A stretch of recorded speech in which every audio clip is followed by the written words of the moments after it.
Poor twins hand a box to a billionaire CEO, and they say, "We found this in our mum's room, and it has your picture." He is stunned and starts to cry. The house remains silent, the kind of silence that only exists after someone important leaves forever. Leah and Ben, little twins with dark hair and curious eyes, stepped into the room that had belonged to their mother. The door creaked slightly, as if protesting the intrusion. "Do you think Grandma will be mad if she catches us here?" Ben whispered, gripping his sister's hand tightly. Leah shook her head. "She's sleeping. Besides, Mom wouldn't mind." The room had remained almost untouched since Sarah passed away 3 months earlier. Mrs. Grace, the children's grandmother, hadn't had the heart to change anything. The soft scent of perfume still hung in the air, the books on the shelf, the stopped clock, as if time inside that room had frozen. "Why did we come here again?" Ben asked, looking around with a mixture of sadness and curiosity. "Because I miss her," Leah answered simply. "And because I wanted to show you what I found." From her school uniform bag, Leah took out a small golden key. "Where did you get that?" Ben's eyes went wide. "It was at the bottom of the kitchen drawer. Grandma never goes there." Leah's eyes shone with determination. "And I think I know where it fits." The girl walked over to the wardrobe and pointed to a wooden box on the highest shelf. Ben dragged a chair and climbed up. Carefully, he took down the box and got off the chair. It was a beautiful piece, with carved details and a small lock. The children sat on the floor, the box between them like a newly discovered treasure.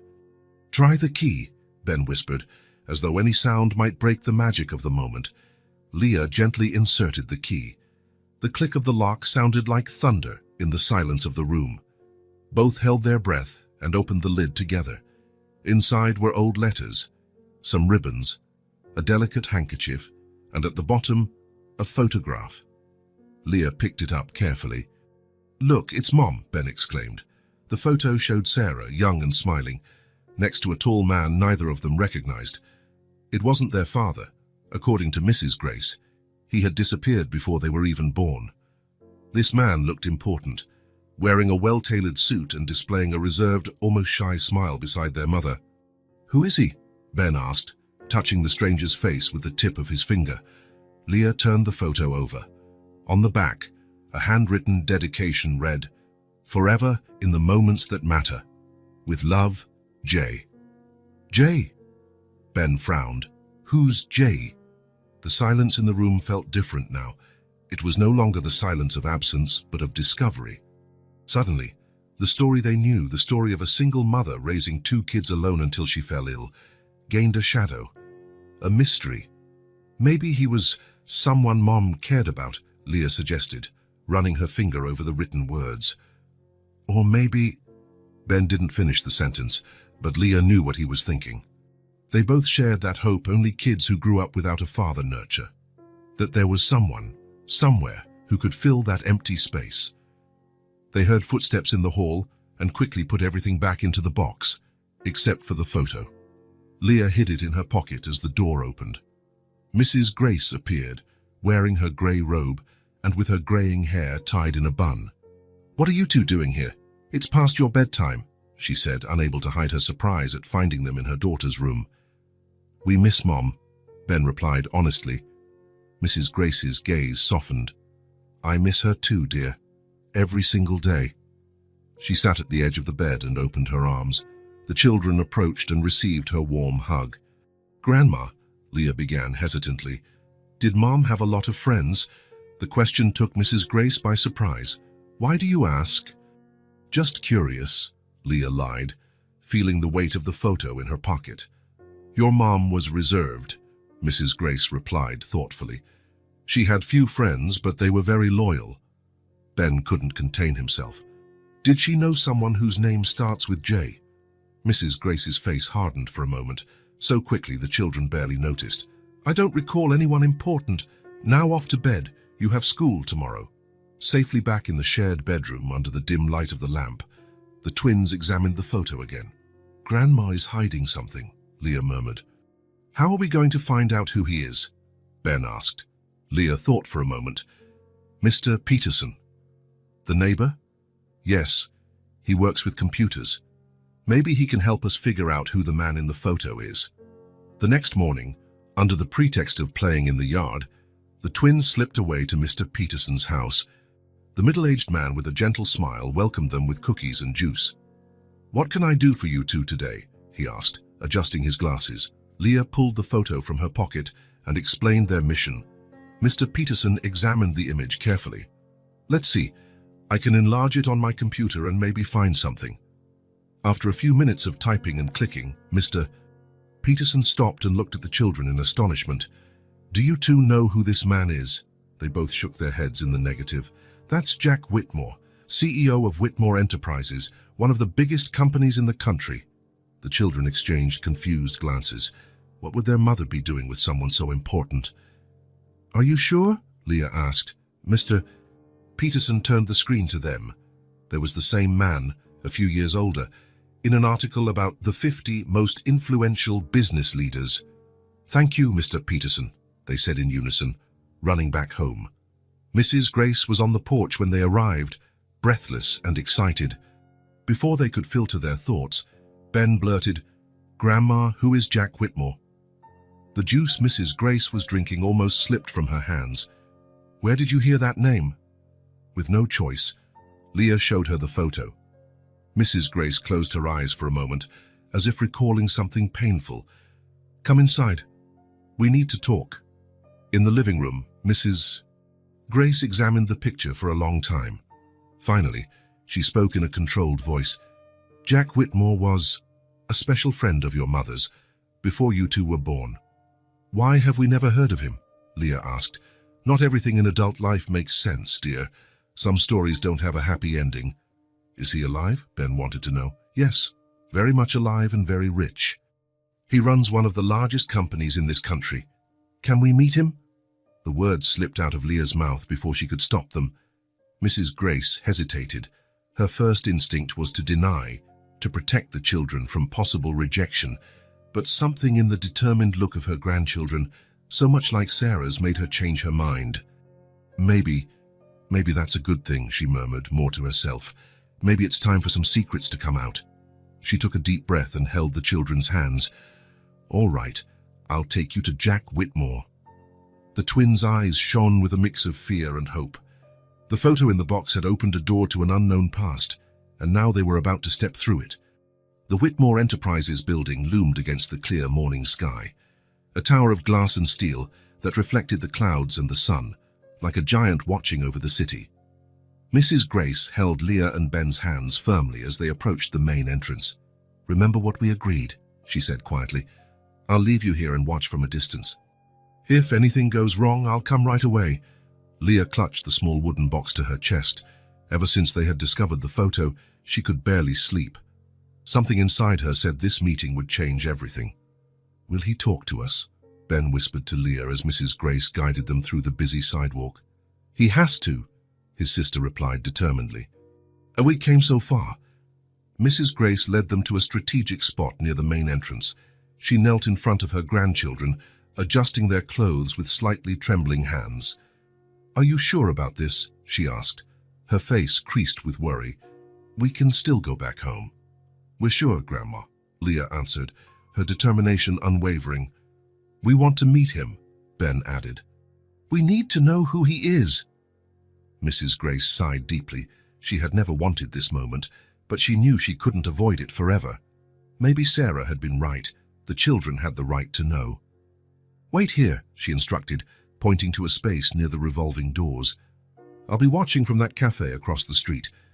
If you need me, just wave." The twins nodded, suddenly serious with responsibility. Mrs. Grace kissed their foreheads and reluctantly stepped away, crossing the street toward the small cafe with sidewalk tables. Alone now, Ben and Leah looked at each other. "Now what?" Ben asked. "Now we wait," Leah replied. "Mr. Peterson said he usually leaves around 5 for off-site meetings." They positioned themselves near the entrance, trying to look like they were waiting for someone. The hours passed slowly. Across the street, Mrs. Grace kept watch, pretending to read a book but rarely taking her eyes off her grandchildren. The sun was already starting to dip toward the horizon when activity in the lobby increased. Groups of executives emerged, some getting into waiting cars, others heading off on foot to late-day engagements. "Look," Ben nudged his sister. "That's him." Jack Whitmore walked out of the building, surrounded by a few aides. He looked exactly like in the photo, just older. Grey at the temples, deeper lines on his face, the same commanding posture. He wore a perfectly tailored navy blue suit and carried a black leather briefcase. The twins froze for a moment, the reality of the moment suddenly overwhelming.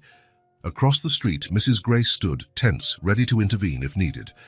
"Let's go," Leah whispered, regaining her courage. She took her brother's hand and they stepped forward. Jack's aides noticed them first, two small children approaching their boss with determined expressions. One of them moved slightly, as if to intercept, but it was too late. "Mr. Whitmore," Leah called out, her voice louder than she intended. Jack stopped, surprised, and turned around. His initially confused gaze landed on the children now standing in front of him. "Can I help you?" he asked politely but distantly. The aides exchanged uncertain looks, not sure how to proceed. Jack made a subtle gesture dismissing them. Reluctantly, they took a few steps back, still watching. Leah took a deep breath. The speech she had rehearsed vanished from her mind. Instead, she simply held out the wooden box with both hands.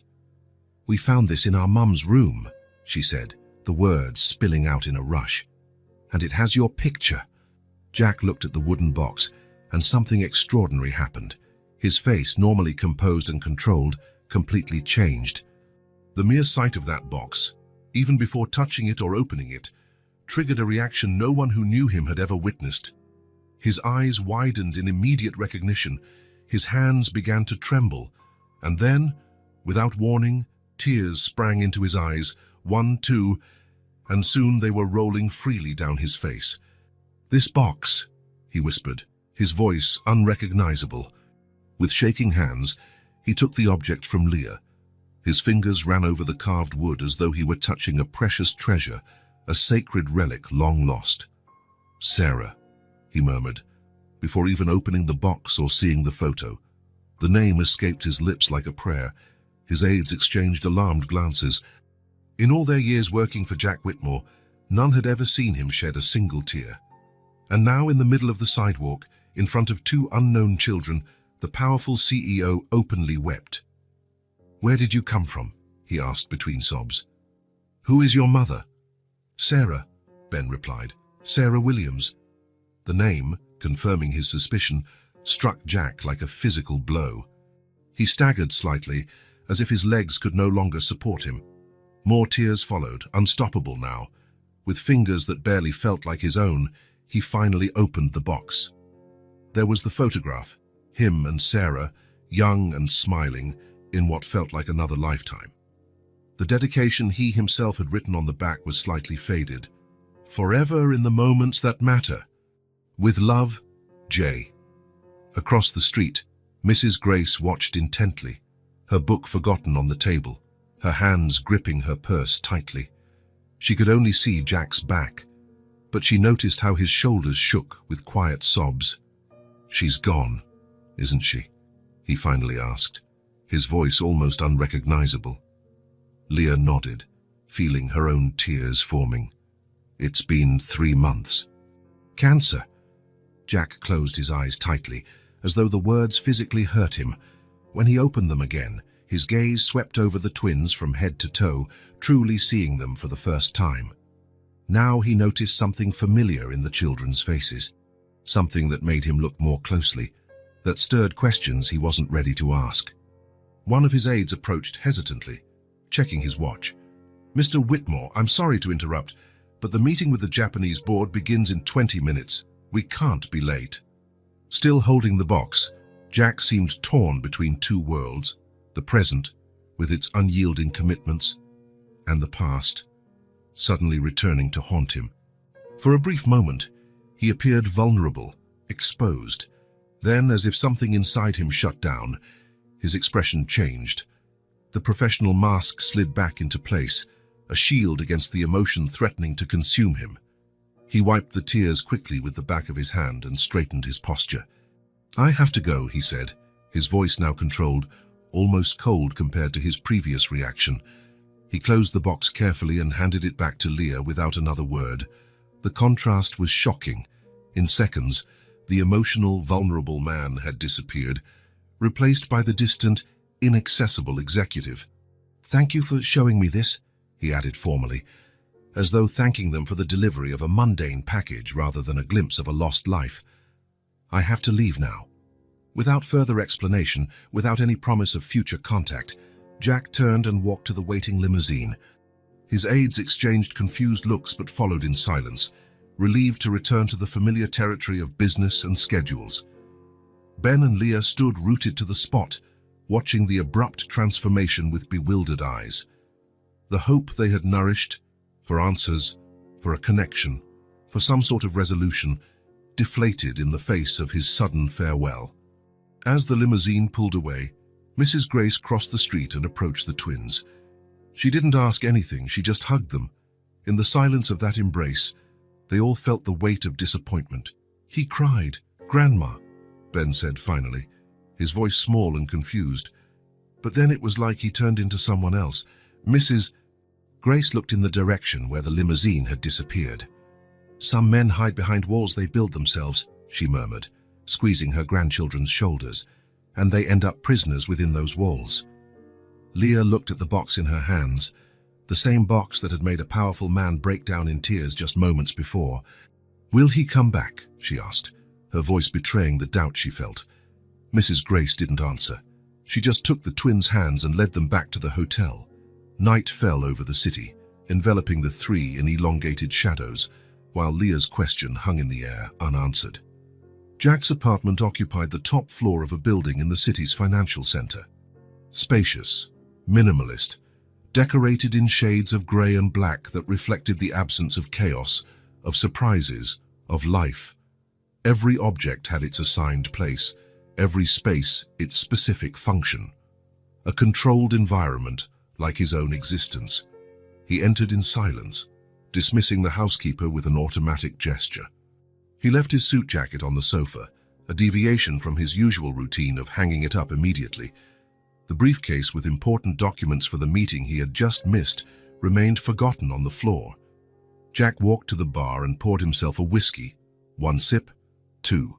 The amber liquid burned as it went down, but couldn't extinguish the suffocating feeling that had followed him since his encounter with the children. Children? Sarah's children. His children?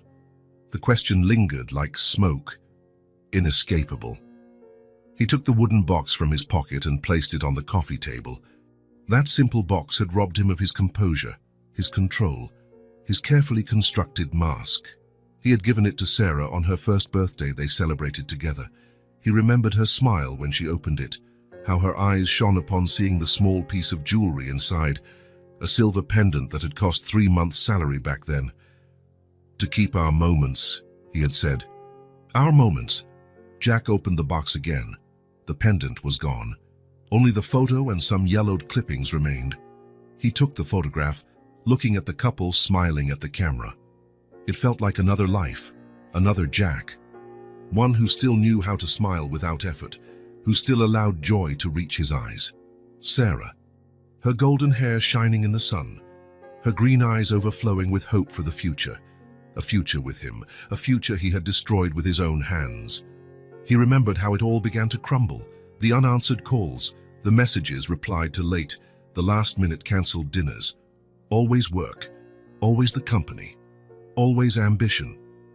"It's only for now," he would say.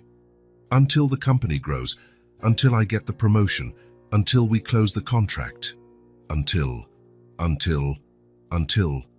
The work never ended.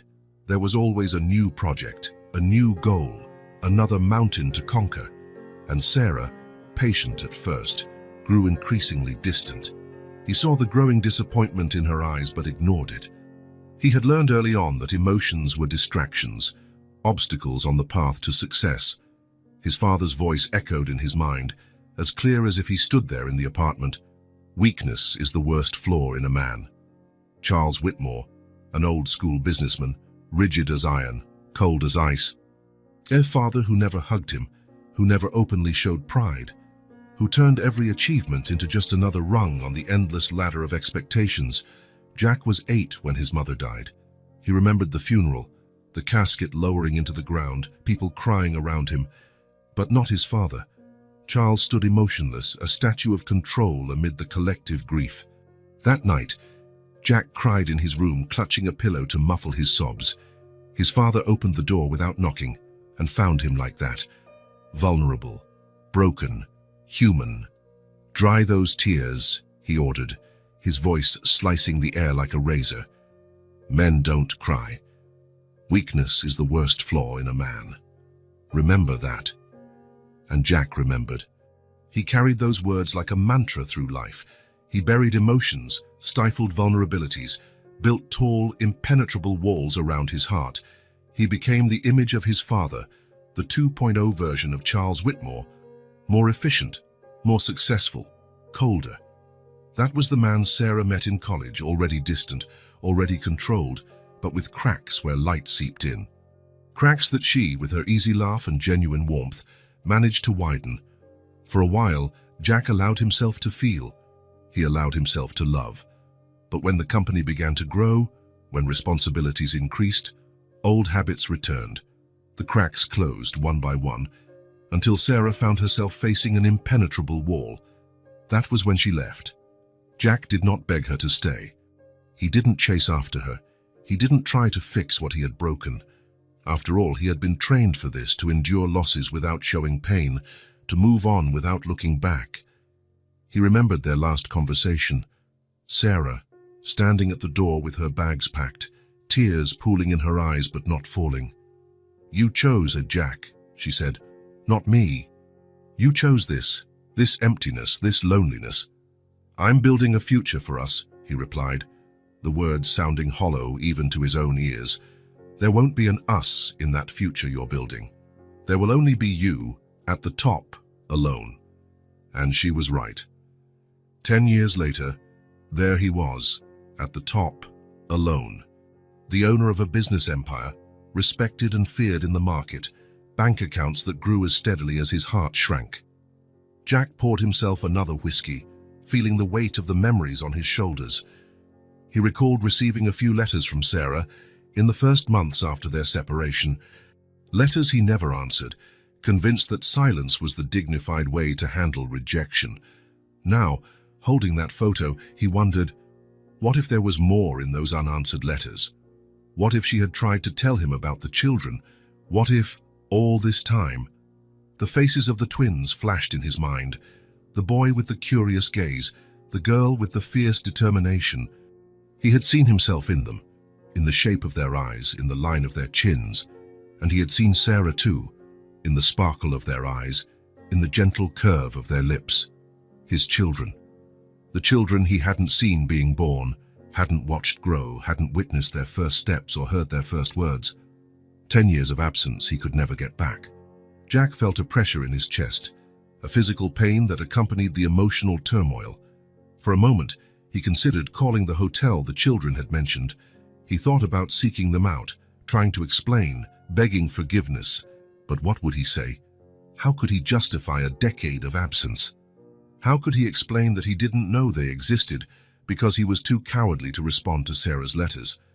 How could he admit that, even if he had known, he might not have been capable of being the father they deserved? His father's voice echoed again.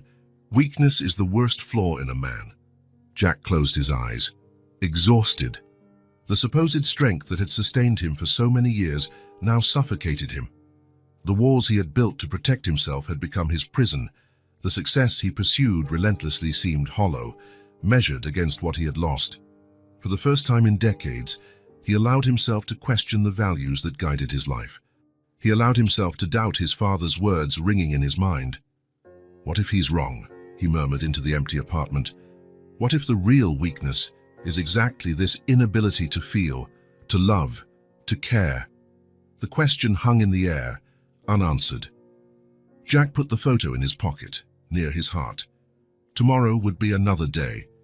Tomorrow, maybe, he'd find the courage to face not only his unresolved past, but also the possibility of a different future, a future where, who knows, he might not be alone anymore.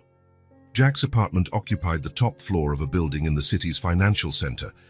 Spacious, minimalist, decorated in shades of grey and black that reflected the absence of chaos, surprises, life. Every object had its place, every space its specific function, a controlled environment, like his own existence. The morning light flooded the apartment as he watched the city awaken through the panoramic window. He hadn't slept. His mind refused to rest, replaying the encounter with the children in a constant loop of questions without answers. Who were they, really? Why had they kept that photo, that box, for all these years? And why, despite all his emotional discipline, hadn't he been able to hold back tears when he saw it? Jack realized he knew nothing beyond their first names. Ben and Leah. They hadn't left an address or a last name, not even the full name of the grandmother who watched from afar. Only fragments, the wooden box, Sarah's photo, two children whose eyes, in some way, felt familiar. He picked up the phone and dialed a number he rarely used. After 3 rings, a deep voice answered. "Good morning, Mr. Whitmore," said Russell Carter, a former police officer who occasionally did discreet work for Jack. "Wasn't expecting a call so early." "I need you to find some people for me," Jack said, direct as always. 2 children and their grandmother. The mother's name was Sarah Williams. She passed away about 3 months ago. "Any other information?" "They're small children. A boy and a girl. The grandmother is an older lady with grey hair. I don't have more details." There was a moment of silence. Russell never asked why Jack sought these people. He never asked questions. That was why Jack hired him. "I'll need a few days," the investigator replied. "Is there any specific urgency?" Jack hesitated. Why was he doing this? What right did he have to investigate these children just because they carried a photo of him? But something inside him, a restlessness he couldn't name, gave him no peace. "Just find them," he finally answered. "It's important." In the days that followed, Jack threw himself into work with renewed intensity, trying to drown out the whirlwind of emotions the encounter had stirred. He cancelled off-site meetings, preferring to stay in the office and away from the streets where he might run into them again unexpectedly. His employees noticed the change. The always composed and distant Jack Whitmore was replaced by an even more closed-off version of himself, almost fierce in his concentration. No one dared mention the incident with the kids on the sidewalk, though rumors circulated in the hallways. On Thursday, while Jack was reviewing contracts in his office, his secretary announced Russell Carter. Jack set aside the documents and signaled for the man to enter. "I found them," Russell said without preamble, placing a folder on the desk. It was harder than I expected. Jack opened the folder with slightly trembling fingers. Inside were photos, addresses, and basic information about the children and their grandmother. They live in a small community outside the city, Maple Creek, a quiet place, about a 40-minute drive from here. The photos showed a modest but well-kept house, a colorful front yard, and a wide porch. In one picture, the children played in the yard. "Benjamin and Olivia Williams," Russell continued, pointing to one of the documents. "They live with their grandmother, Grace Williams, since their mother's death. A simple house, a simple life, nothing extraordinary." Jack studied the children's photo. Something about them intrigued him, something beyond the connection to Sarah. He couldn't quite define it. "The grandmother, Grace Williams, is retired. She took legal custody of them after her daughter's death. Cancer, as you mentioned." Jack remained silent, absorbing every detail. "Would you like me to keep observing them?" Russell asked. "No," Jack responded quickly. "This is enough, thank you." Once Russell left, Jack stayed fixated on the photos.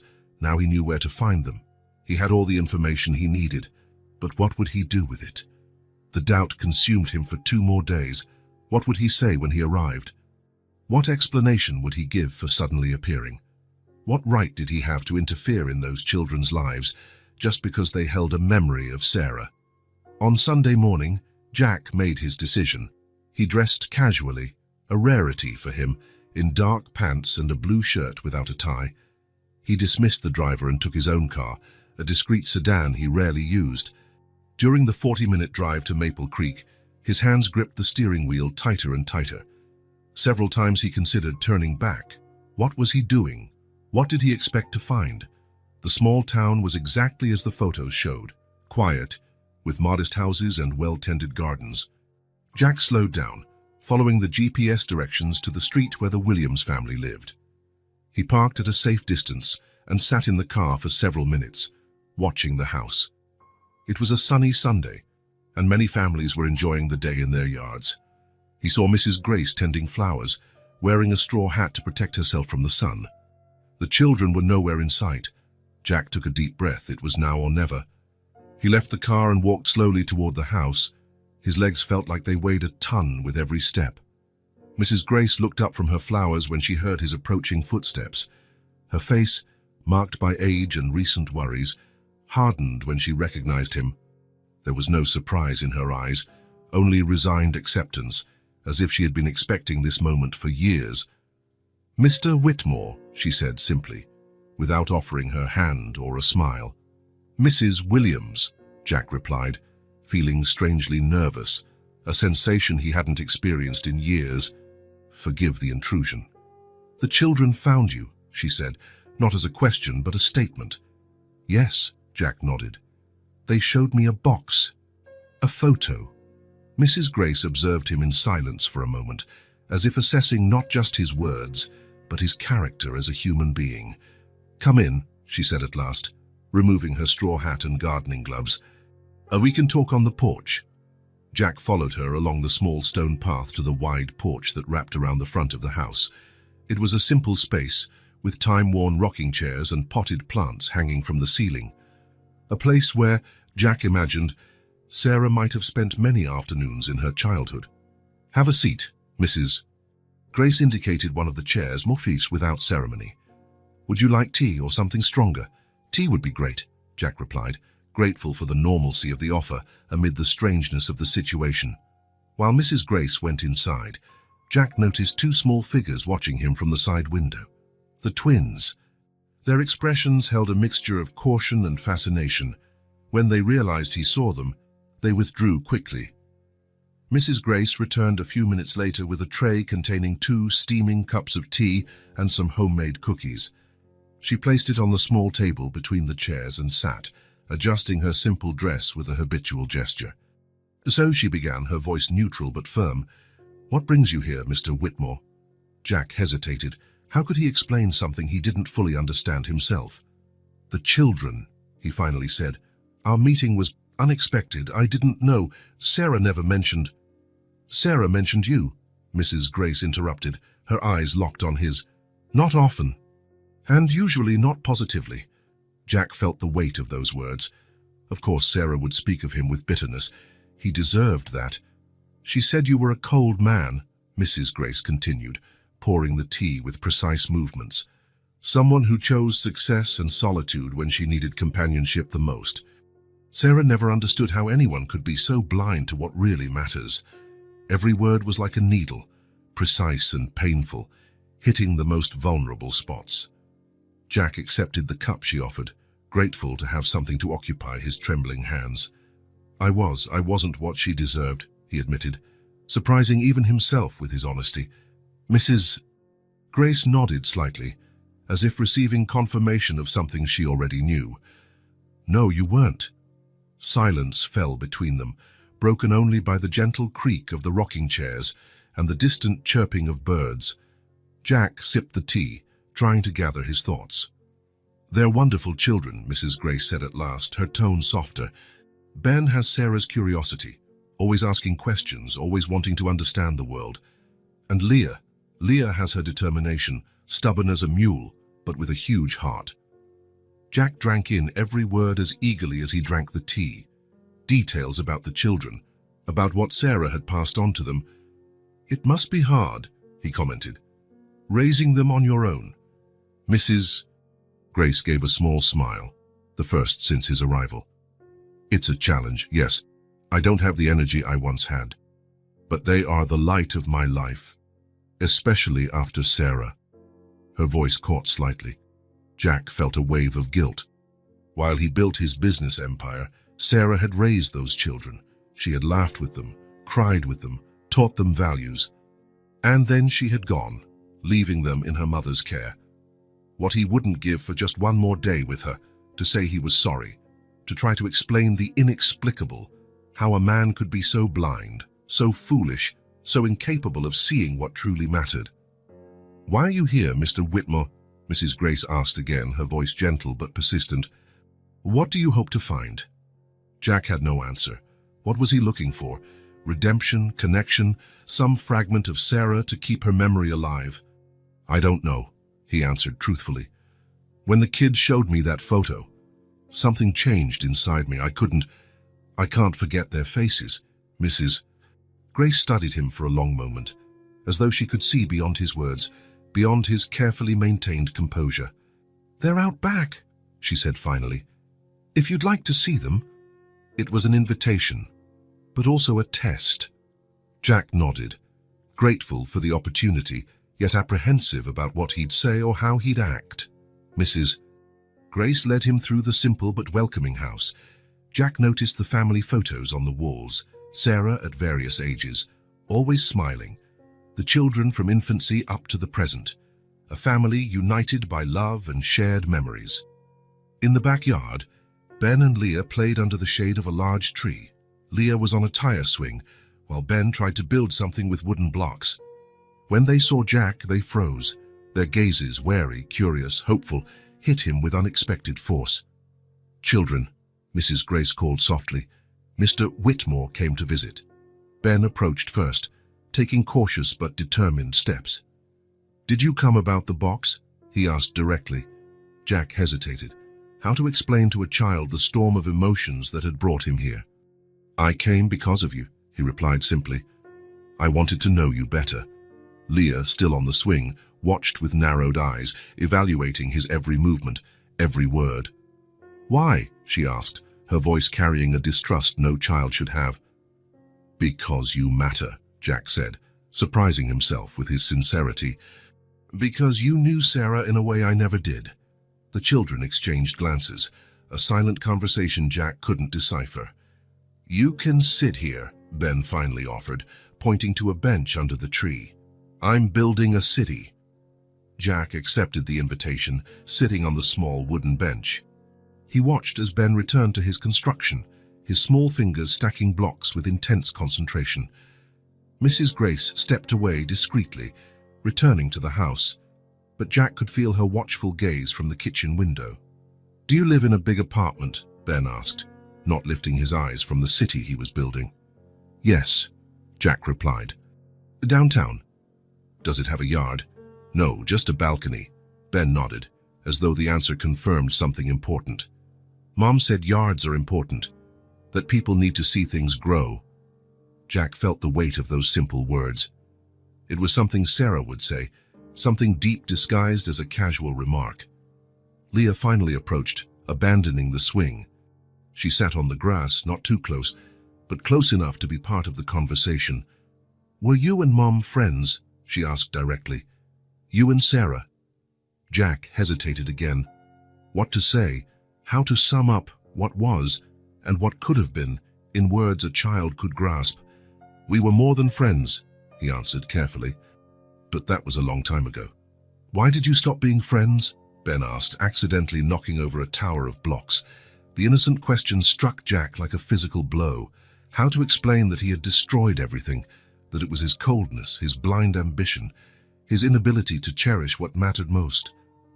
"Sometimes people go different ways," he replied vaguely. I made mistakes." Leah looked at him with an unsettling intensity for someone so young. "Grandma says everyone makes mistakes. What matters is fixing them after." Jack felt a lump in his throat. How to fix mistakes that cost a lifetime of possibilities. How to reclaim lost time and wasted opportunities. "Sometimes we don't know how to fix them," he admitted, his voice quieter than he intended. The three fell into a silence that was strangely comfortable. Jack helped Ben rebuild his tower of blocks, while Leah watched, occasionally offering suggestions. There was something natural about their interaction, something that transcended the awkwardness of the situation. When the sun started to set, Mrs. Grace called the children inside. It was dinner time and Jack had to leave. "Will you come back?" Ben asked as they gathered the blocks. Jack looked at Mrs. Grace standing in the doorway. Her expression was unreadable, but not hostile. "If I'm welcome," he replied carefully. Leah, surprising everyone, including herself, took Jack's hand for a brief moment. "Grandma makes apple pie on Sundays," she said, as if that settled the matter. Jack felt something warm expand in his chest, a sensation long forgotten. "I like apple pie," he answered with a small smile. He said goodbye to the children and to Mrs. Grace, silently promising to return. As he walked back to his car, he felt both lighter and burdened by a new kind of responsibility, the responsibility of connection, the possibility of love. That night, back in his sterile apartment, Jack lay awake for hours, replaying every moment of that visit. Mrs. Grace's guarded reserve, Ben's curiosity, Leah's slowly melting distrust. So many unanswered questions, so many mysteries to unravel about Sarah, about the children, about the past he'd tried to bury. But one thing he knew for sure: he needed to go back. Something about that small town held him. The pain in the children's eyes, the eloquent silence of Mrs. Grace, the simplicity of a world so different from his own. Jack didn't fully understand what he was feeling or what he was seeking. He only knew with a certainty he hadn't felt in years that this visit was just the beginning. Jack's routine had always been a comfort. The alarm precisely at 5:30, strong coffee with no sugar, the impeccable suit, carefully scheduled meetings, decisions based on numbers and projections, gears in a perfectly calibrated machine. For years, that predictability had brought order to chaos, purpose to uncertainty. Now nothing seemed to fit like before. Seated in his office on the top floor of Whitmore Enterprises, Jack stared at his computer screen without really seeing it. The quarterly report, which should have had his full attention, felt distant and meaningless. His hands hovered over the keyboard, unmoving. In the adjacent conference room, muffled voices indicated that the marketing team was already gathered, waiting for him, 15 minutes late, something that had never happened before. "Mr. Whitmore?" his secretary called hesitantly through the half-open door. "Everyone's waiting." Jack nodded automatically, standing up. "I'm on my way." He straightened his tie out of habit, grabbed the folder with printed reports, and walked to the conference room. The conversation ceased when he entered, all eyes turning to the boss who, for the first time in anyone's memory, was late to a meeting. "Good morning, everyone," he said, taking his place at the head of the table. "Let's begin." The meeting proceeded as usual. Presentations, graphs, numbers, strategies.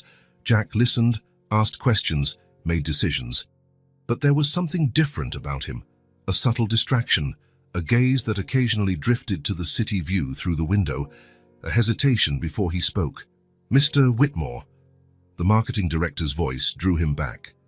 "Do you agree with the new campaign?" Jack refocused on the presentation on screen. Bright images, punchy slogans, promises of exponential growth. Everything he had always valued, everything he had always deemed essential. "It looks impressive," he replied, finding the word tasted strange. "But what's the human impact? How does this affect real people?" A disconcerted silence filled the room. In 10 years of leadership, Jack Whitmore had never asked a question like that. Profits, scalability, return on investment, those were his usual parameters. The director recovered quickly. "Well, our target audience," the meeting went on, but something had changed. A small crack had appeared in Jack Whitmore's polished armor. Returning to his office, he closed the door, another uncharacteristic act, and sat heavily in his chair. On the wall in front of him, a series of awards and recognitions testified to his meteoric rise in the corporate world, unquestionable success by every conventional measure, except one. "She spoke of you with hurt and disappointment." Mrs. Grace's words echoed in his mind like a judge's sentence. There was no anger in her tone, only the statement of an indisputable fact. Sarah, the woman he had loved, had he truly loved her, spoke of him with bitterness, with disappointment. Jack opened a new document on his computer. He began typing, not a report or a memo, but something more personal, more uncertain. What does success mean if... He deleted it, tried again. "Sarah, I never meant..." Deleted again. The words wouldn't come, or maybe they came in excess, disorganized beyond sense.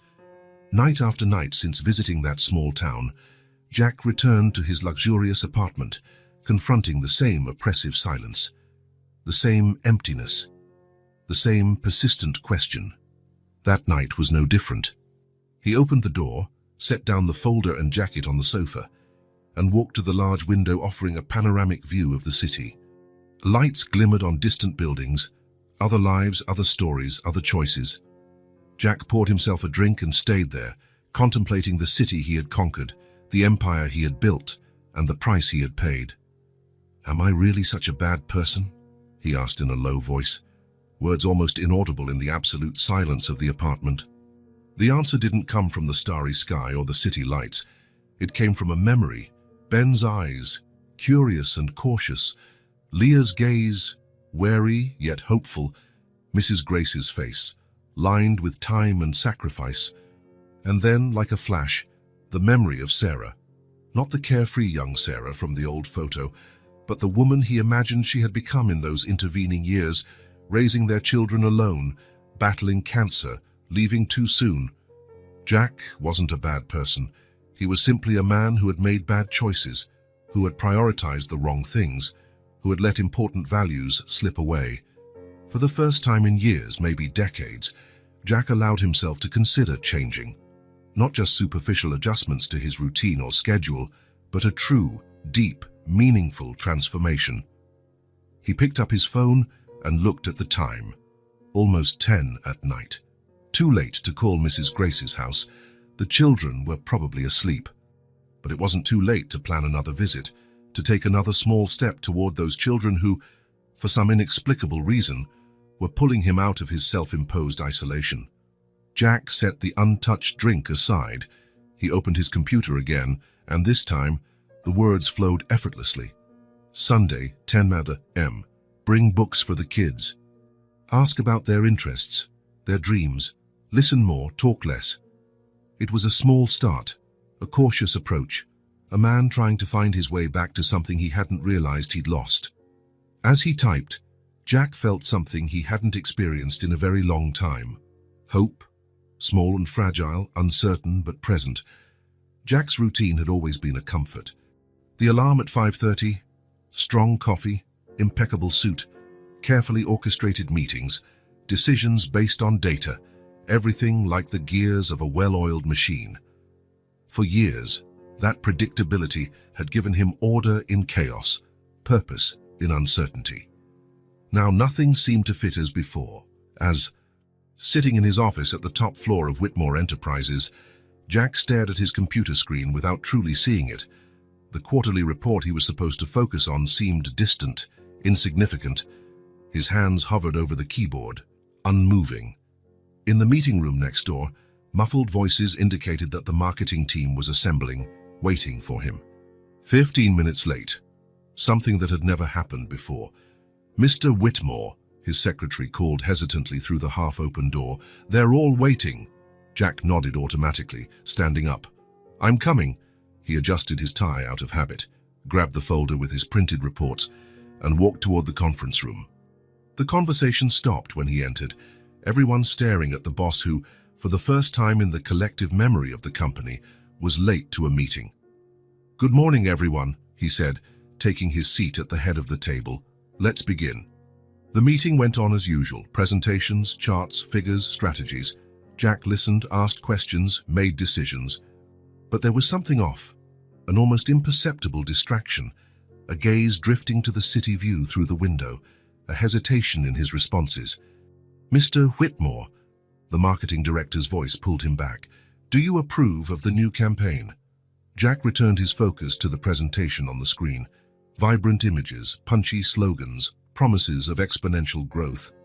Everything he had always prioritized, everything he had always considered vital. "It looks impressive," he said, finding the word oddly tasteless. "But what's the human impact? How does this affect real people?" A puzzled silence filled the room. Never in a decade of leadership had Jack Whitmore asked such a question. Profits, scalability, return on investment, those were his standard concerns. The director recovered quickly. Well, our target market. The meeting continued, but something had shifted. A hairline crack had formed in the perfectly polished armor of Jack Whitmore. When he returned to his office, he closed the door, another uncharacteristic move, and sank into his chair.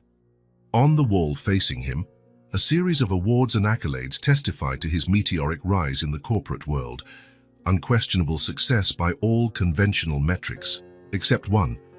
She spoke of you with hurt and disappointment. Mrs. Grace's words echoed again like a judge's decree. No indignation, just the statement of a fact. Sarah, the woman he had loved had he truly loved her, spoke of him with bitterness, with disappointment. Jack opened a new document on his computer.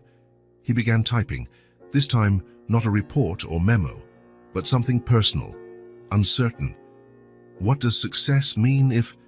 He deleted it, tried once more. Sarah, I never meant... Deleted again. The words refused to come or flooded in disarray, too messy to shape into sense. Night after night since his visit to the small town, Jack had returned to his upscale apartment to confront the same oppressive silence, the same void, the same persistent question. That night was no different. Oh, he opened the door, dropped his briefcase and jacket on the sofa, and walked to the large window that offered a panoramic view of the city. Distant buildings glowed with light, other lives, other stories, other choices. Jack poured himself a drink and stood there, contemplating the city he had conquered, the empire he had built, and the cost of it all. Am I such a terrible person? He asked quietly, the words nearly drowned in the apartment's absolute silence. The answer didn't come from the starry sky or city lights. It came from a memory, Ben's inquisitive, wary gaze, Leah's guarded yet hopeful eyes, Mrs. Grace's face, etched with time and responsibility. Then, in a flash, the memory of Sarah, no longer the carefree young woman from the old photo, but the Sarah he imagined in later years, raising her children alone, fighting cancer, gone too soon. Jack wasn't a bad person, just a man who had made the wrong choices, prioritizing the wrong things, letting crucial values slip away.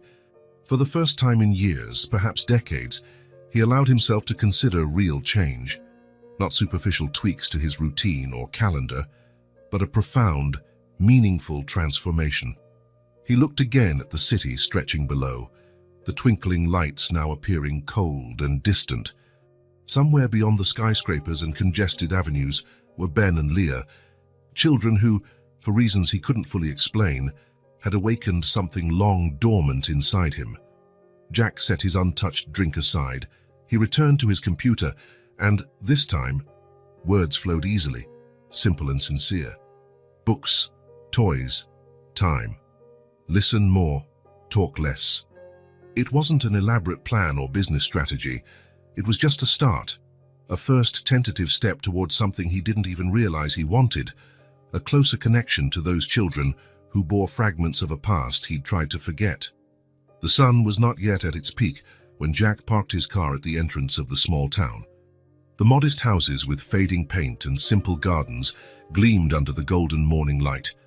There was a tranquility here that sharply contrasted with the frenetic bustle of the business district where he spent most of his days. Jack took a deep breath. After nights of restlessness and reflection, he had made a decision. Visiting the children wasn't enough. He needed to truly spend time with them, to connect.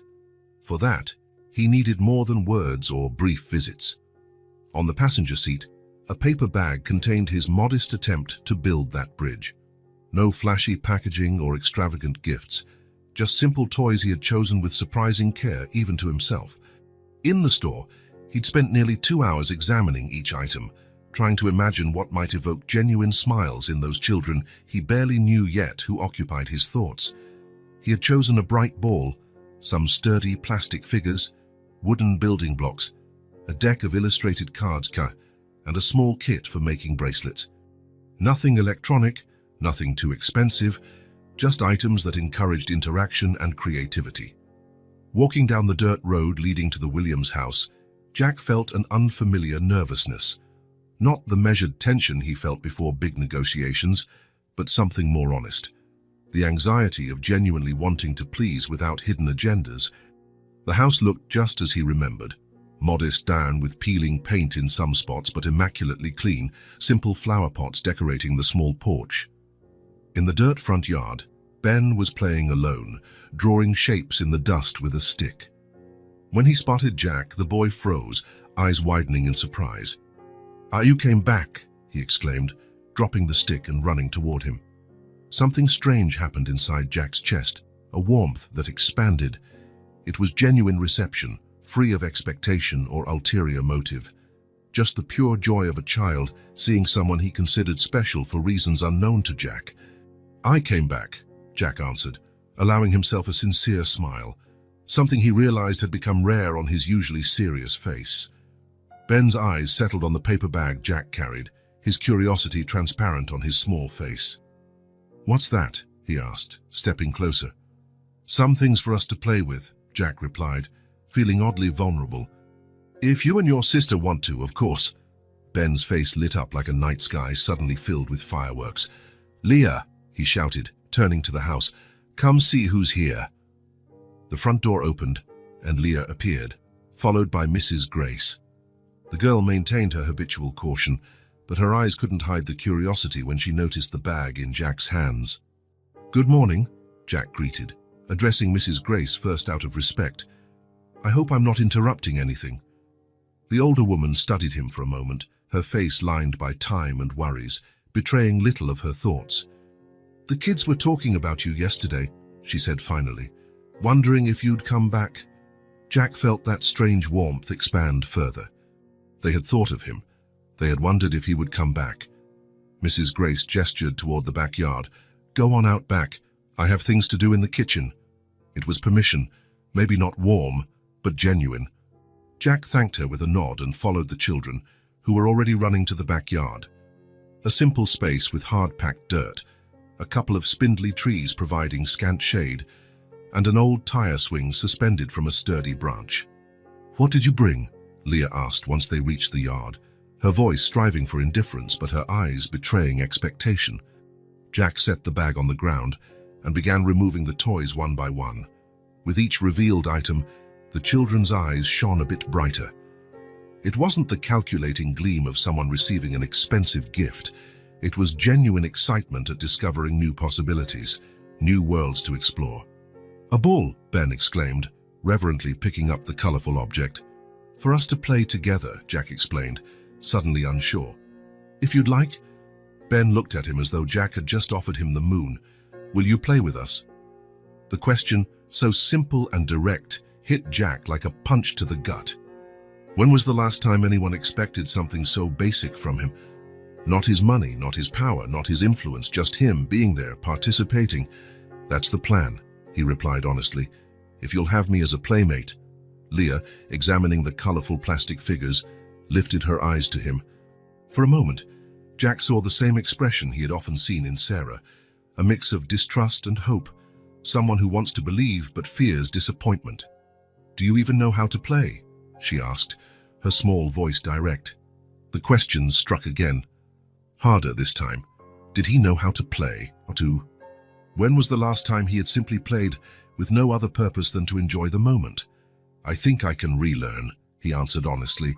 Ben was already holding the ball, eager. "Let's play catch. I'll show you how." And so began a day Jack would never forget. They started with a simple game of catch, tossing the ball around in an improvised circle. Jack's first attempts were clumsy. His precise movements for signing contracts or managing spreadsheets seemed useless when trying to catch a brightly colored ball tossed by small, enthusiastic hands. "You have to relax your arms," Ben instructed, laughing at Jack's fumbling tries. "Like this?" Jack asked, assuming an exaggeratedly relaxed posture that made the children laugh even harder. "Not that relaxed," Leah exclaimed, allowing herself to join the fun. Jack noticed, with growing surprise, that he was laughing, truly laughing. Not the polite chuckle he offered in social gatherings when someone made a witty remark. It was genuine laughter, rising from his chest and bringing a sense of long-forgotten lightness. After the ball game, they moved on to the plastic figurines. Ben and Leah quickly created a complex world for the little toys, giving them names, personalities, and elaborate storylines. Jack watched, amazed at how they spun rich narratives from the simplest objects. "And this is the Star Captain," Ben explained, holding a blue figurine. "He travels the universe helping people."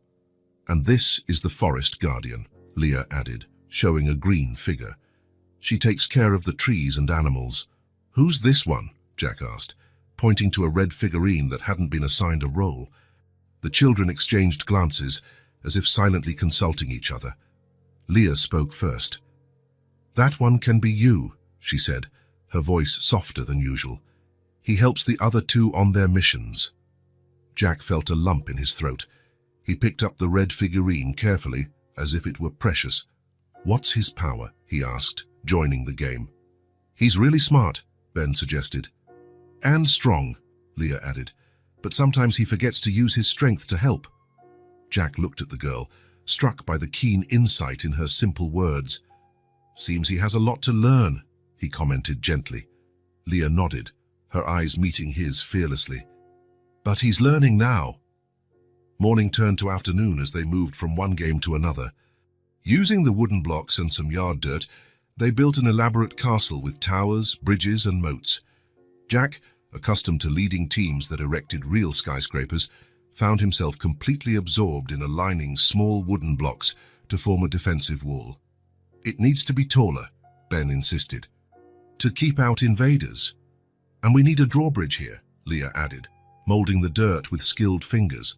Jack, his sleeves rolled up and hands dirty, worked with the intense focus he once reserved for corporate deals. At some point, he realized hours had passed without checking the time, emails or thinking about meetings, deadlines or profits. He was simply there, in the moment with these children. At some point during a grand battle among the plastic figurines, Jack realized something extraordinary. He was fully present. Not one part of his mind was worried about work, the stock market, pending acquisitions, or future negotiations. There, in that simple backyard with two children who had been strangers just a few weeks before, Jack Whitmore, who had built a corporate empire on cold calculation and relentless drive, was simply playing, laughing, living in the moment. The revelation hit him in the midst of a laugh, prompted by Ben's hilarious imitation of a monster attacking the castle. Jack laughed, truly laughed, without reservation, calculation, concern for appearances or consequences. And in that laughter, he discovered a freedom he hadn't felt since... when? Childhood? Before his father's harsh lessons on weakness and strength? There, with two poor but imaginative children, in that humble space brimming with creativity, Jack found a type of joy he had never experienced in his luxury apartments, private jets, or board meetings. For the first time, he understood, at a visceral level, that being present, truly present, was worth more than all he had ever achieved. When Mrs. Grace appeared with a pitcher of homemade lemonade and simple cups, Jack realized he was genuinely happy. Not the fleeting happiness of closing a big deal or acquiring something expensive, but a deeper contentment, the joy of being alive and connected. "Looks like you're all having fun," Mrs. Grace commented, her gaze taking in the elaborate mud and block castle. "Mr. Whitmore isn't so bad at castle building," Ben said cheerfully.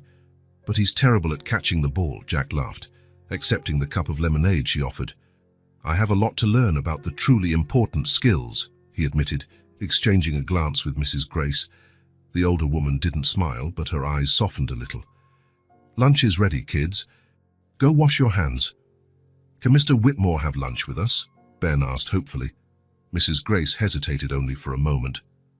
"If he'd like," she replied. Jack felt the weight of that simple invitation. It was more than a meal. It was a door opening, even if only slightly.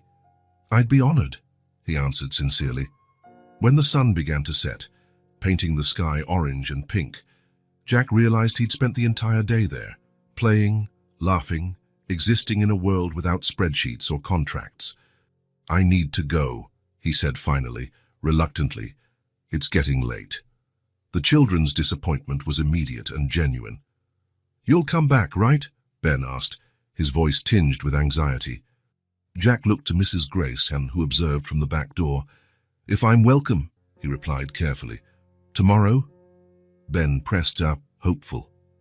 Jack hesitated. I can't promise tomorrow, but soon. Very soon.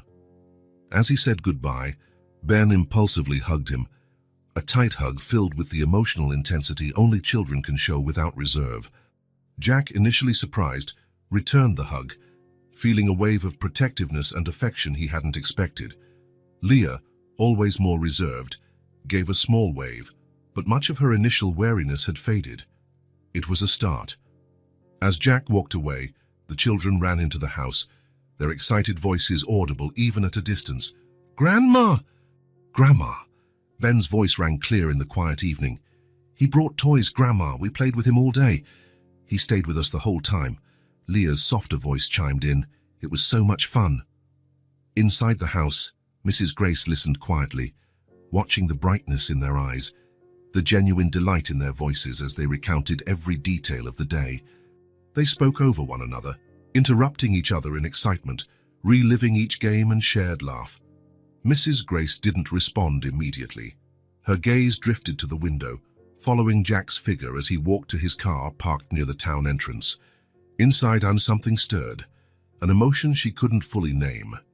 She had never imagined Jack would return, let alone leave the children smiling like that, with such genuine happiness she hadn't seen since before Sarah's illness. Her heart, hardened by years of watching her daughter suffer, months of palliative care, and the sudden responsibility of raising 2 grandchildren alone, felt a slight crack, almost imperceptible, but real. For the first time since learning who that expensive-suited man was, Mrs. Grace allowed herself to consider a possibility she had once entirely rejected. Maybe he had changed. The small town's central square was a modest patch of green among simple houses. An old fountain, long dried up, served as a meeting point for locals. Worn benches formed a semicircle around it, shaded by trees that managed to thrive despite little care. On that Sunday morning, Mrs. Grace watched from a distance as Jack sat on one of those benches, keeping an eye on the twins who ran through the sparse grass, chasing each other in a game only they understood. He'd been back 3 times since that day with the toys, each visit longer than the last. Something about him had changed. Mrs. Grace could see it even from afar. The posture, once rigid and controlled, was now more relaxed. The eyes, once calculating and distant, followed the children's movements with genuine attention, almost a hunger for every detail. It was as though, through them, he was rediscovering something lost long ago. Initially, Mrs. Grace had interpreted his visits as an act of charity or, worse, an attempt to ease old guilt. But watching him now, she saw something different. The way he leaned in to listen to Ben's elaborate stories, how he answered Leah's direct, challenging questions without condescension, how he treated every drawing they gave him as though it were a priceless document. When the children returned home in the late afternoon, tired and happy, Mrs. Grace made a decision, one she had delayed for far too long. "Is he coming again tomorrow?" Ben asked as he washed his hands for dinner, the water rinsing away grass and dirt stains. "I'm not sure," Mrs. Grace replied, studying them closely. "Would you like him to come?" "Yes," Ben exclaimed immediately. "He said he's going to teach me to play real chess." "What about you, Leah?" Mrs. Grace asked her granddaughter, who stayed typically quiet. The girl shrugged, a gesture meant to show indifference, but her bright eyes betrayed her. "He's not as boring as I thought at first," she finally admitted. Mrs. Grace nodded as though that confirmed something important. "I'll call him," she said. "I need to talk to Jack." The next day, Jack arrived earlier than usual. Mrs. Grace waited for him on the porch, sitting in her rocking chair. The children had been sent to a neighbor's house under the pretense of helping with the garden.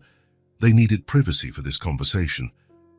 "Mrs. Williams," Jack greeted her, climbing the porch steps. A question lingered in his eyes, uncertainty about why they were meeting alone. "Grace," she corrected, indicating the chair beside hers. "You can call me Grace," Jack nodded, sitting carefully, as if afraid to break the fragile truce they had established in recent weeks. "Aren't the kids here?" he asked, looking around.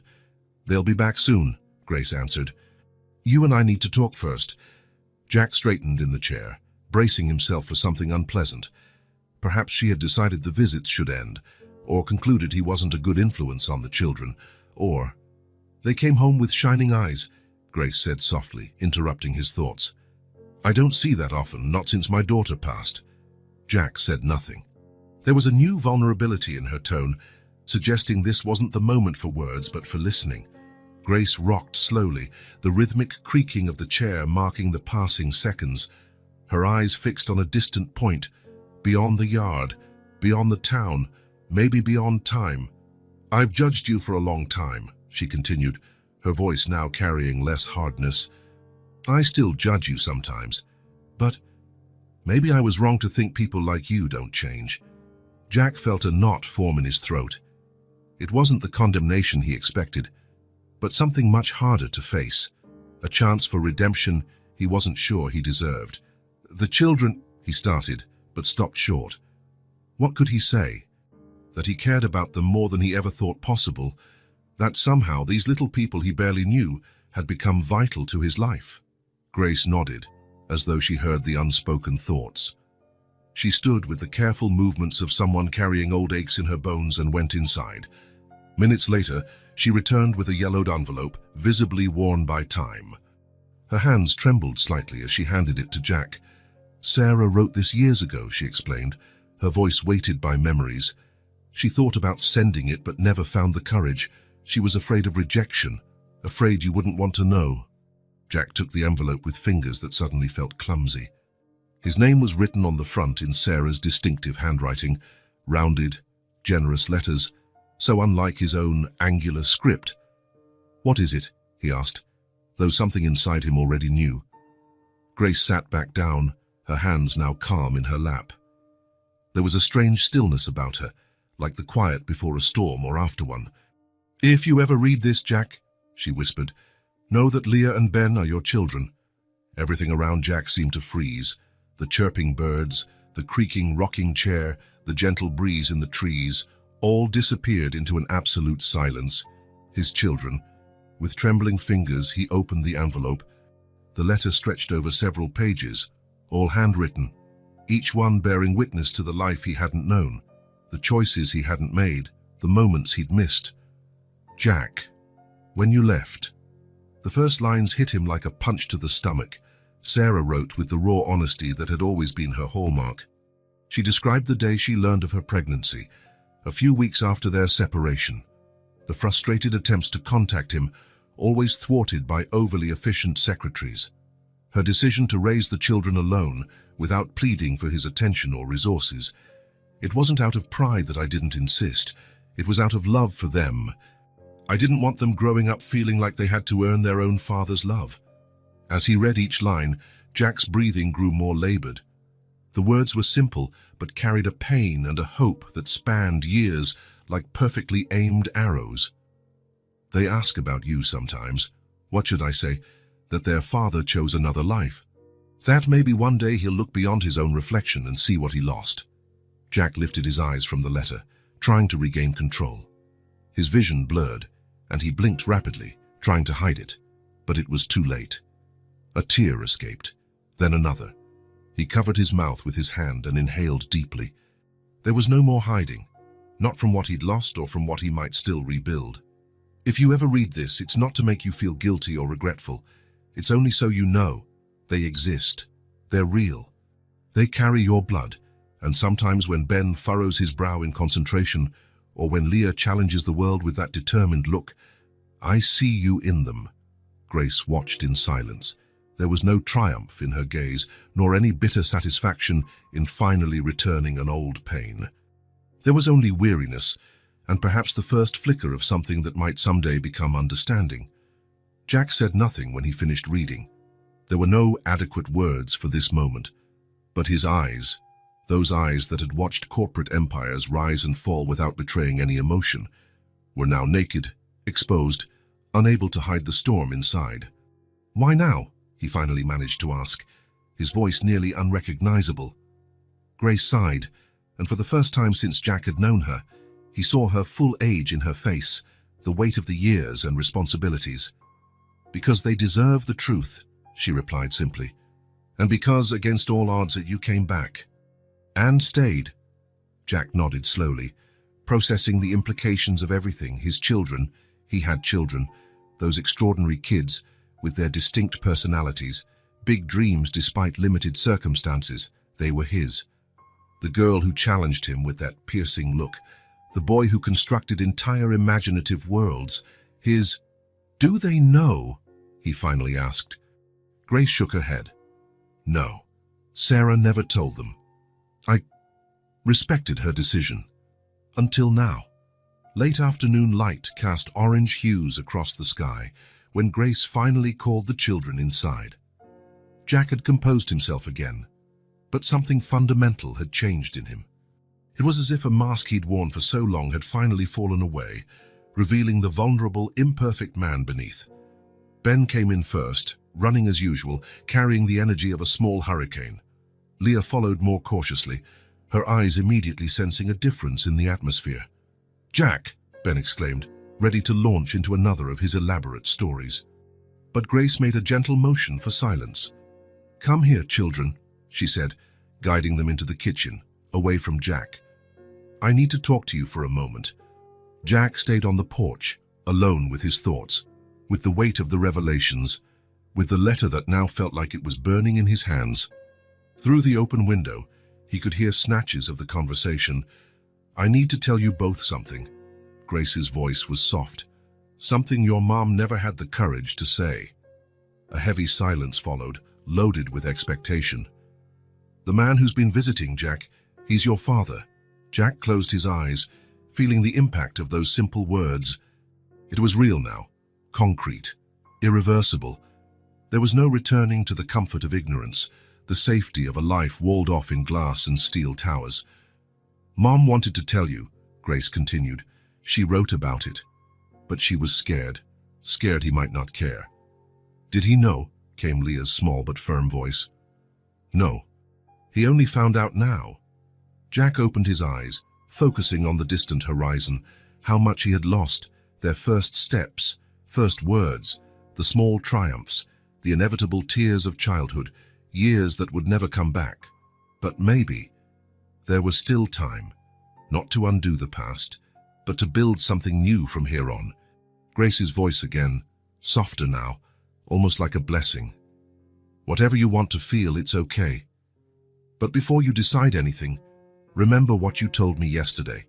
He spent the whole day with you, and it was a happy day." The kitchen door opened. Jack stood up slowly, unsure of what to expect or what he had the right to expect. Ben appeared first, his steps unusually hesitant. His eyes met Jack's, looking for something, confirmation perhaps, or denial. Leah followed, her expression poised in an attempted neutrality, but failing to hide her vulnerability beneath. Jack remained motionless. He desperately wanted to say something, to do something, but feared upsetting the fragile balance of this moment. How could he compensate for years of absence? How could he deserve a title he had never fulfilled? For a long moment, no one spoke. The silence between them held all the words left unsaid, all the questions unanswered, all the missed opportunities. Ben finally broke the impasse. With the direct simplicity of a child, he walked closer and asked, "Is it true? Are you really our dad?" Jack swallowed the knot in his throat. "Yes," he answered quietly. I just found out. But yes, it's true." "Why didn't you come before?" Leah asked, her voice trembling slightly despite her effort to hide it. "I didn't know," Jack said honestly. If I'd known... The words failed him. How to explain that the man he once was probably wouldn't have been a good father, that the revelation might have fallen on deaf ears, unable to comprehend what was being offered. "But you know now," Ben stated, "not a question but a fact." Jack nodded, feeling the weight and responsibility of that knowledge. "Will you keep coming?" Leah asked, her eyes, so much like his own. How had he not noticed it before, fixed on him? That was the crucial question, wasn't it? Not just whether he would come back, but whether he would stay, be constant, present, real in their lives. "If you want me to," he replied sincerely, "I'd really like that." Ben gave a small smile, tentative, hopeful. Leah kept her cautious expression, but Jack could see the longing behind her guarded eyes. There would be no dramatic hugs today, no grand declarations of love. That would have to be built day by day, moment by moment. Trust had to be earned, not assumed. Love needed to grow in ground that was still uncertain. But this was a beginning, a moment of truth after years of absence and ignorance, a door that, once opened, couldn't be shut again. As the sun dipped toward the horizon, stretching long shadows across the simple yard, Jack felt something he hadn't since childhood. The sense that, despite everything, despite mistakes and lost opportunities, there might be a chance to start over, to rediscover through these two extraordinary children the man he might have been, the man he might still become. Wednesday morning dawned with a clear sky and a gentle breeze that stirred the simple curtains in the Williams house. Jack had called the night before, asking Mrs. Grace for permission to take the children on an outing.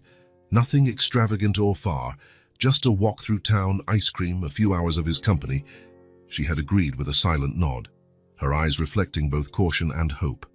At exactly 10, Jack parked his car at the edge of town and walked the rest of the way. Over the last few days since the revelation, he'd learned that displays of wealth impressed no one here, least of all his children. He wore simple clothes now, jeans, a cotton shirt, comfortable sneakers, clothes in which he could run, sit on the ground, or build sandcastles without worry. On the passenger seat of his car, he left his cell phone, turned off. A small revolution for a man who used to sleep with the device on his nightstand. Today there would be no emails, no urgent calls, no outside world demanding his constant attention.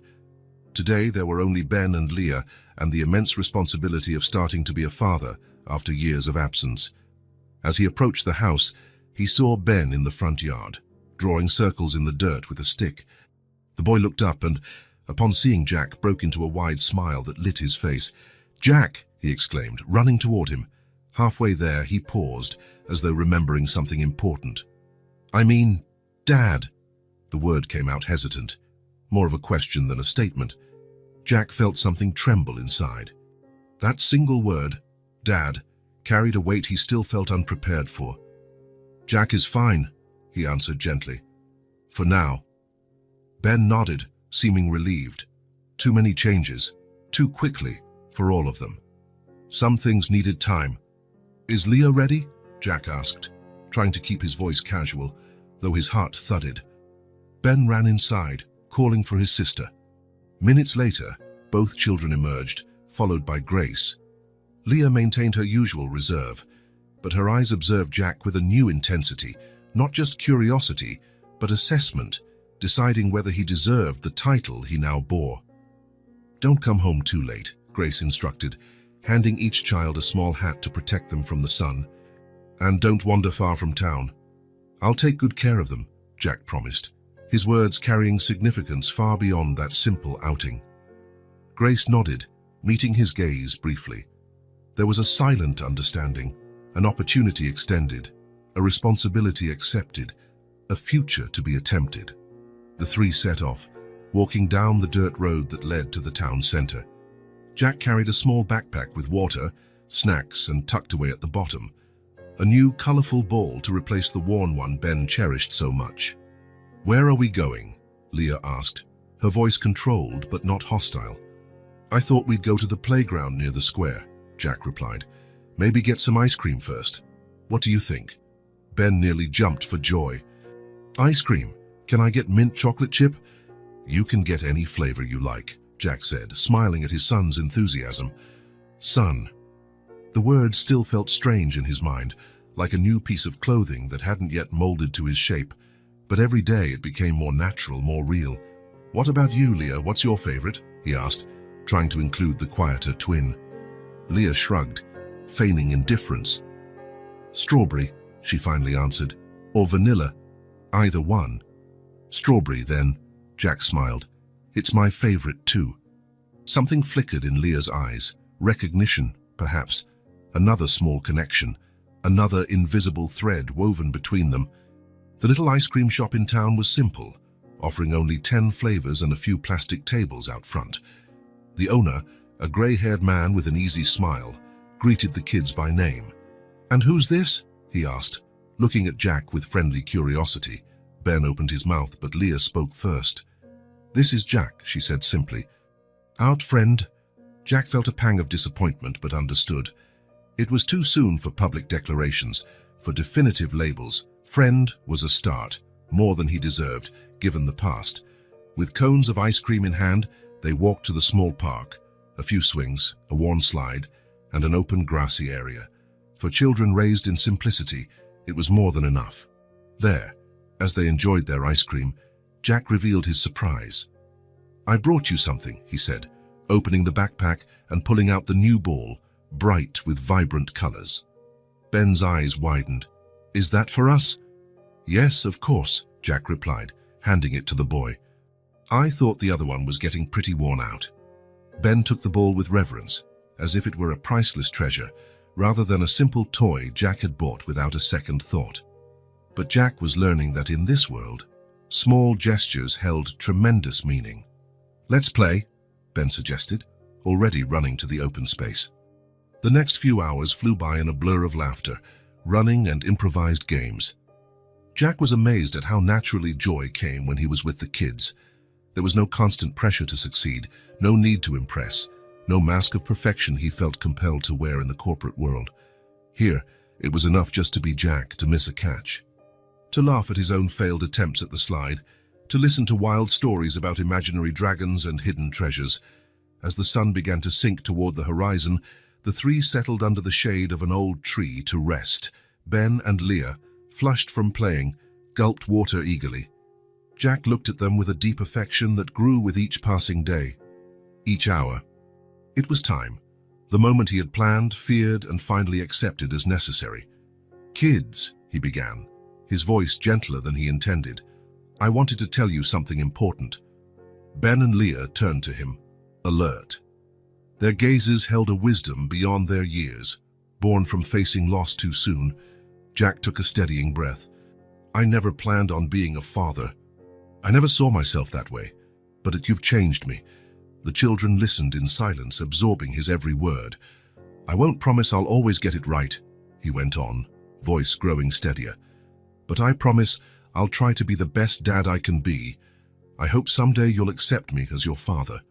The words lingered in the air, laden with hope, fear, and possibility. Ben reacted first. A slow, radiant smile spread across his face like a sunrise. There was a simple acceptance there, the child's ability to forgive and move on without carrying the past's burden. Leah remained serious, her eyes, so much like Jack's, studying him intensely. Then, in a gesture that surprised them all, including herself, she leaned in slowly and rested her head against his shoulder. She spoke no words. She didn't need to. That small sign of trust, coming from a daughter who had every reason to doubt him, spoke more than any elaborate speech could. Jack stayed still, afraid to break the fragile moment. His arm wrapped gently around his daughter's shoulders. A soft, almost reverent touch. Ben moved closer on the other side, completing the circle. No one spoke, while the sun painted the sky with orange hues. For Jack, that shared silence, that cautious acceptance, meant more than all the applause he had ever received, all the deals he had ever sealed, all the triumphs he had ever celebrated. It was a mutual promise, a beginning. And for the first time in years, Jack Whitmore allowed himself to believe the best in life might still be ahead. Morning sunlight filtered through the blinds of Jack's office, on the top floor of Whitmore Enterprises, as he gathered his executive team for an extraordinary meeting. In front of him lay neatly organized folders containing documents he'd requested from legal and finance in recent weeks: leases, job title revisions, redistribution of responsibilities. "Ladies and gentlemen," Jack began, his voice calm yet resolute, "in the coming months, we'll be implementing significant changes to the company's operational structure. I'll be reducing my physical presence in this office to 3 days a week, delegating more authority to all of you, and setting up a remote work system for myself." The silence that followed was heavy with unspoken questions. In over a decade as CEO, Jack Whitmore had never taken more than a week's vacation. He was known for his constant, almost obsessive presence in the corridors of his company.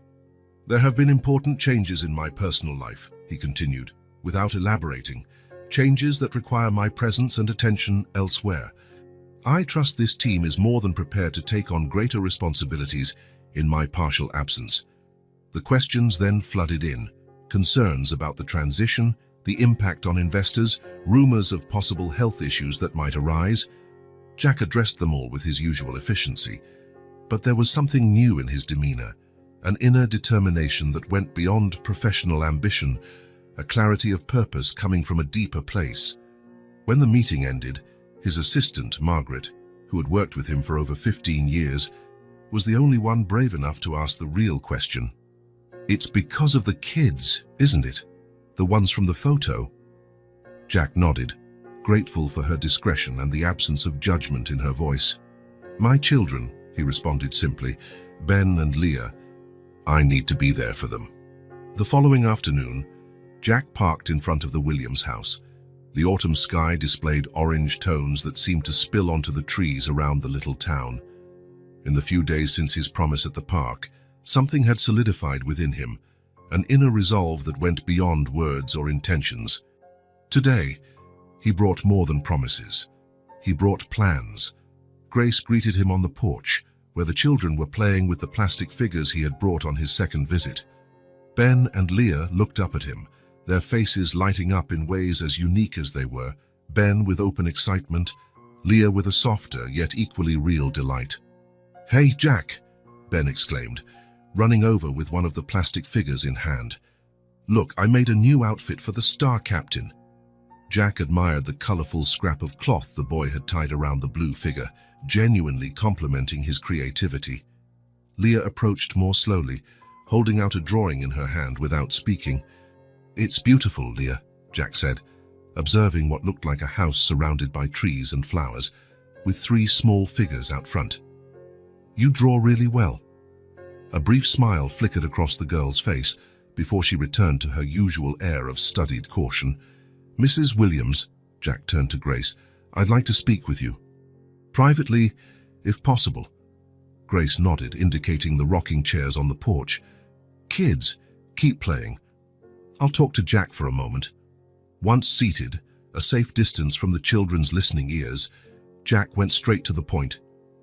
"I want to be more involved in their lives, not just occasional visits or weekend outings.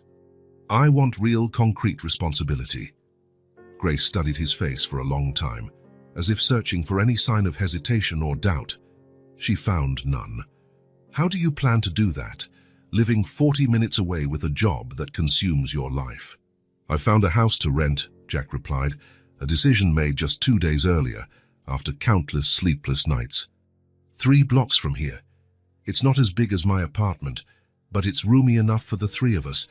It has a decent yard, 3 bedrooms, and it's 10 minutes from the local elementary school." Grace raised her eyebrows, clearly surprised by how quickly and concretely Jack was moving forward. "You're talking about moving here completely?" Jack nodded. "For the time being, I'll split my schedule. 3 days in the city for meetings I can't postpone, and the rest of the week here. Eventually, I'll reorganize the company so I can work primarily from home." "And the children? Are you talking about taking them away from here?" There was a new tension in Grace's voice, understandable for someone who had been the only stability in her grandchildren's lives since their mother's passing. "Not without your approval," Jack hurried to clarify, "and not permanently. I was thinking of a gradual arrangement. For the first few months, they'd still live with you, but spend time at the new house with me, maybe starting with a few afternoons a week, then occasional nights, weekends, whatever pace is comfortable for everyone." Grace rocked slowly, her eyes now on the small vegetable garden in the front yard. "And what happens when you get tired of this arrangement?" she asked finally. "When you realize kids aren't projects you can abandon when they become inconvenient? When work calls? When emergencies arise? When the novelty wears off?" The question cut Jack like a knife, but he recognized its legitimacy. What guarantees could he offer a woman who had watched her daughter raise 2 kids alone after he left? "Mrs. Williams, Grace," he corrected, choosing his words carefully. "I can't undo the past. I can't go back and be the man Sarah needed me to be. but I can be the father Leah and Ben need right now. I promise you, with all sincerity, I will not abandon them again." He paused, then continued, "I know my words may sound empty, given the history. That's why I want to act, not just talk. The house is already rented. I've started reorganizing the company. I've checked out local schools." Another moment of hesitation. Then, "I want to give them what they deserve: education, stability, opportunities, and most importantly, my presence." Grace kept rocking, the rhythmic creak of the chair filling the silence between them. "Sarah once said you could be very convincing when you wanted something," she said at last, offering a small, humorless smile. "This time I'm not trying to convince," Jack replied. "I'm just telling the truth. I need to do this right, for them, for Sarah, for myself." Another long silence followed. Grace watched the children playing in the yard, their faces serious as they discussed some crucial element of their imaginary story. "They miss you when you're not here," she said softly. "Ben talks about you constantly. Even Leah, so reserved, peeks out the window around the time you usually arrive." Jack felt guilt mingled with a strange happiness. It felt good to be wanted, to be needed. "This isn't just my decision," Grace continued. "We'll ask them, explain what you propose, hear what they have to say." Jack nodded, thankful for the wisdom of a woman who, despite having every reason to resent him, cared only for her grandchildren's well-being. In the weeks that followed, Jack plunged into a brand new routine. The rented house, a two-story place with wide windows and a good-sized yard, was quickly furnished with the basics. Nothing ostentatious, nothing like the cold luxury of his city apartment. Every piece was chosen for comfort and functionality. Soft couches where kids could sprawl with books, a large wooden table where they could do homework, comfortable beds with colorful quilts. In the children's bedrooms, Jack left the walls partly empty so they could decorate them as they wished. Ben's room had only a brightly colored world map and a shelf with a few adventure books. Leah's had a small shelf for books and a mobile of stars hanging from the ceiling. The transition was gradual, as agreed. In the first weeks, the children came for lunch, returning to Grace's house before dark. Then they started spending entire afternoons doing homework at the new dining table, playing in the yard, helping or gleefully hindering Jack in the kitchen. For someone whose diet had consisted mostly of takeout from upscale restaurants or meals prepared by his housekeeper, cooking became a fascinating challenge. Jack watched online videos of simple recipes, making hilarious mistakes that caused the twins to laugh until they were breathless. "That's not how you make pancakes, Jack," Ben exclaimed one Saturday morning, watching in horror as Jack tried to flip a shapeless, half-raw blob in the skillet. Jack pretended offense. "What do you mean?" "This is a perfectly executed pancake." "It looks more like a swamp monster," Leah observed dryly, prompting another wave of laughter. These moments, simple, domestic, often clumsy, became Jack's favorites. At the company, he was known for near-obsessive perfectionism, for zero tolerance of mistakes. Here, in the improvised kitchen of the new house, he discovered the joy of failing, laughing at himself, and learning from kids who had no fear of pointing out his errors. By the second month, Jack enrolled the children in the local elementary school. The older, more distant school with fewer resources was replaced by a smaller but better equipped one, where the kids received individualized attention. He set a strict routine for himself, waking early, making breakfast, driving the kids to school, working remotely during class hours, and being at the gate right when they got out. That first week, the other parents eyed him curiously. This new man, who obviously wasn't from around there, clearly out of place in his pricey jeans and sweaters that tried to look casual but screamed executive on break. Over time, though, he became just another familiar face, another adult carrying bright backpacks and listening to excited stories about the school day. At home, he converted a spare room into an office, from where he managed his business through video calls and emails. His associates noticed the change, not just in location, but in Jack himself. There was a new quality to his decisions, less cold, more mindful of human impact. Gradually, the The children started spending nights at the new house. Initially just once a week, always Fridays, so they wouldn't have to wake early for school the next day. Jack turned those nights into little celebrations, not with extravagant gifts, but with simple rituals: popcorn and movies, pillow fort building, flashlight storytelling under the blankets. Leah remained more reserved than Ben, but Jack had learned to read the subtle signs of her slowly growing acceptance, the way she left favorite books at his house, how she'd begun calling her room my room instead of the room where I sometimes sleep, and how she occasionally sat next to him on the couch during movies. Close enough, but not too close. Grace came for dinner once a week, observing the interaction between Jack and the children with watchful eyes. Her visit served both as supervision and support, making sure everything was fine, offering quiet advice, while also giving Jack space to build his own relationship with his kids. "How you're doing well," she commented one night, as Jack washed dishes and the kids drew pictures at the dining table. "Better than I expected, to be honest." Jack smiled, recognizing the difficulty of this compliment from a woman who had every reason to doubt him. "I'm trying," he replied simply. Grace nodded. "That's what counts in the end, keeping on trying even when it's hard." One afternoon, after 4 months of this new life, Jack waited by the school gate as usual. He watched the kids trickle out in excited groups, searching for the familiar faces of his two. He spotted Ben first, racing ahead as he always did, his backpack bouncing awkwardly on his small shoulders. "Dad, wait up," the boy shouted, waving wildly. Jack froze just for a second. That word Dad hit him like lightning. It was a title he still felt he hadn't fully earned, but one he strove toward every day. Leah followed behind, walking at her more measured pace. When she reached him, she said nothing but held out her hand for his. A simple gesture, almost casual, yet laden with significance that made Jack's throat tighten with emotion. He tried to keep his composure, but it was futile. Tears came, silent yet impossible to hold back. They weren't sad tears, but a kind of joy he had never known, deep, genuine, free of the complications that had always accompanied his successes. "Why are you crying, Dad?" Ben asked, confused. Jack smiled through the tears, unable to fully explain. "Sometimes people cry when they're really happy," he managed to say. Leah, ever perceptive, squeezed his hand a bit tighter.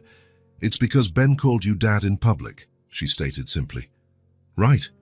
Jack looked at her, startled by her insight. "Partly," he admitted. "And because you're holding my hand." Leah considered this a moment, then shrugged with feigned indifference. "It's no big deal," she said, but she didn't let go of his hand. That night, after the children were in bed, Jack lingered in the modest living room of the new house, gazing at the photographs on the shelf.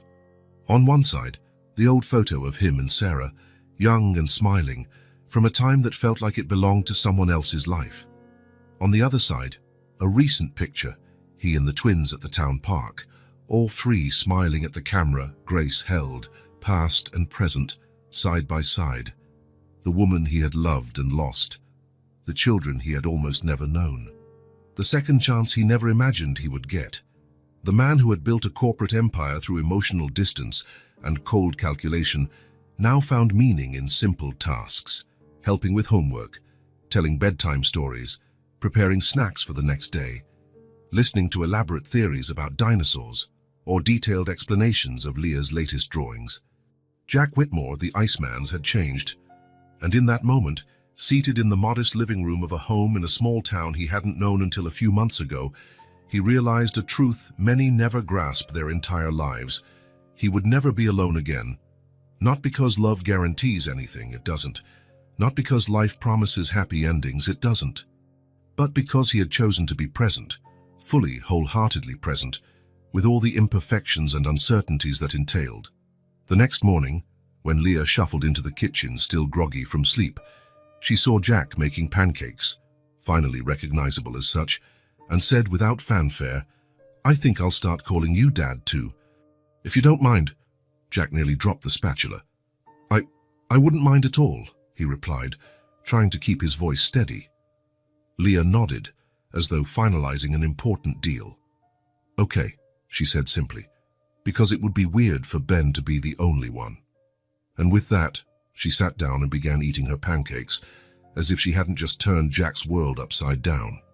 Maybe that was how truly important things happened, Jack thought, not with grand gestures or dramatic moments, but through small, everyday acts and simple decisions made between bites of pancake. And in that presence, he finally found what success had never given him, a place to call home. If this story touched your heart, subscribe to the channel and turn on notifications so you don't miss the next ones. Leave a like, because it helps this story get recommended to more people. See you in the next story.